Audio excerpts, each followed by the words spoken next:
the thread that bound the world.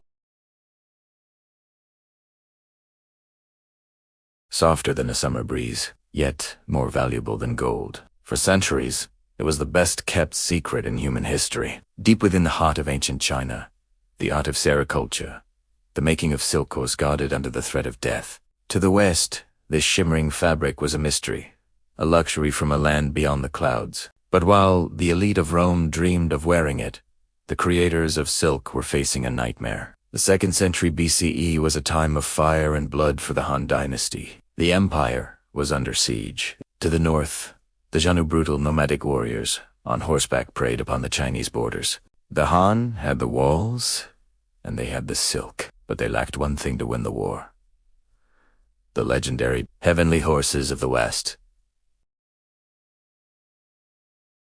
Emperor Wu of Han knew that to save his people, he had to reach across the unknown. He summoned a man named Zheng Qian, a diplomat with a heart of iron and a mind for the horizon. His mission: travel into the western regions, find allies, and bring back the horses that sweated blood and breathed fire. Zheng Qian set out with 100 men into the unforgiving Gobi Desert. But the sands are cruel. He was captured by the Xiongnu and held prisoner for 10 long years. He married. He lived among his enemies, but he never let the emperor's token leave his side. In a daring escape, he did not turn back for home. Instead, he pushed further west. He crossed the roof of the world, the frozen oxygen-starved peaks of the Tian Shan Mountains. The discovery of a new world, 132-15.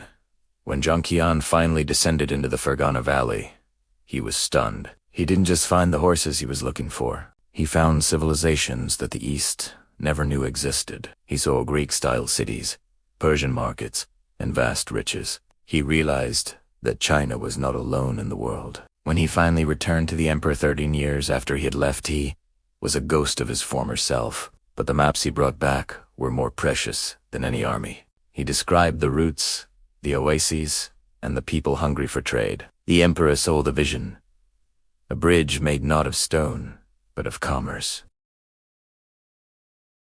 Soon, the first caravans began to roll. Camels laden with bolts of silk headed west, while horses, grapes, glass, and gold flowed east. This was the birth of the Silk Road. It was more than just a trade route.